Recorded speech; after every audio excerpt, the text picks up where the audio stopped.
What up, guys? Welcome back. So today, the iPhone Air, it's here.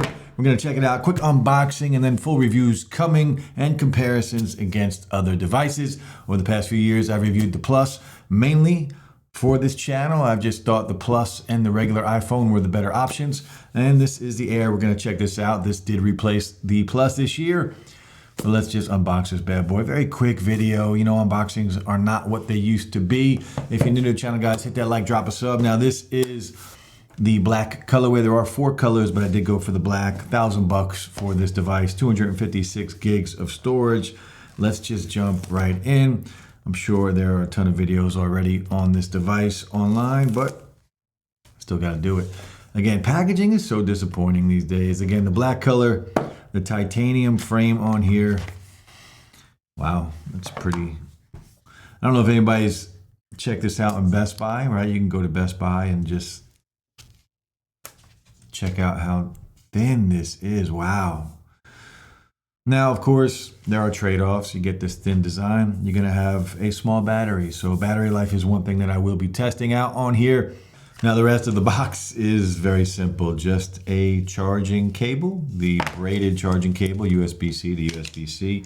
And then, of course, the typical, do we even get, I don't even know if we get stickers anymore. I don't think we get stickers anymore, which is very disappointing. So not only are the unboxings just getting worse over the years, you don't even get a sticker anymore, which is pretty bad. Now, while I turn this thing on, just go through the specs. $999 again, 256 gigs of storage on here. The A19 Pro chip. This is the black colorway. There are 3 other colors. I'm not really impressed with the colors at all this year, but look how good that black looks on the iPhone Air.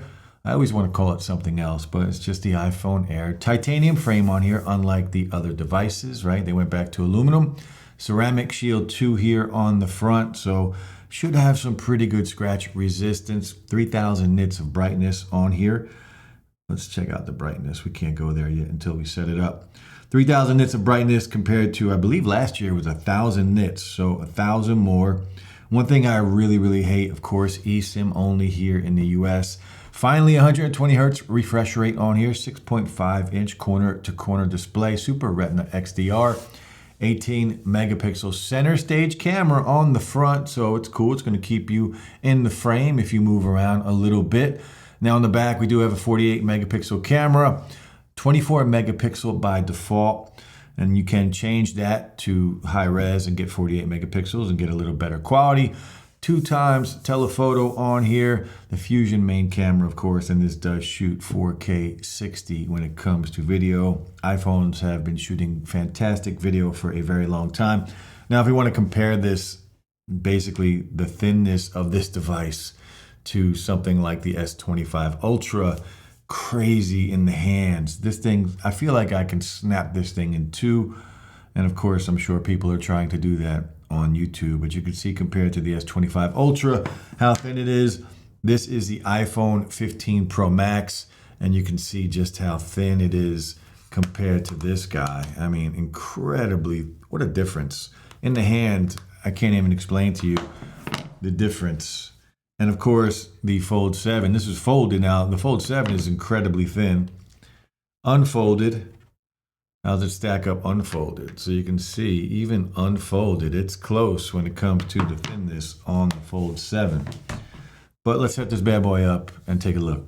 All right, guys, so I didn't put my info in here yet. It's just taking too long, but I did just get this to the home page so we could just breeze through some things. I just want to take a look at this phone, check out 120 hertz, of course. Last year, the Plus versions did not have that. But we also have the center stage camera here on the phone. I'll take some pictures and we'll test this out all in the full review.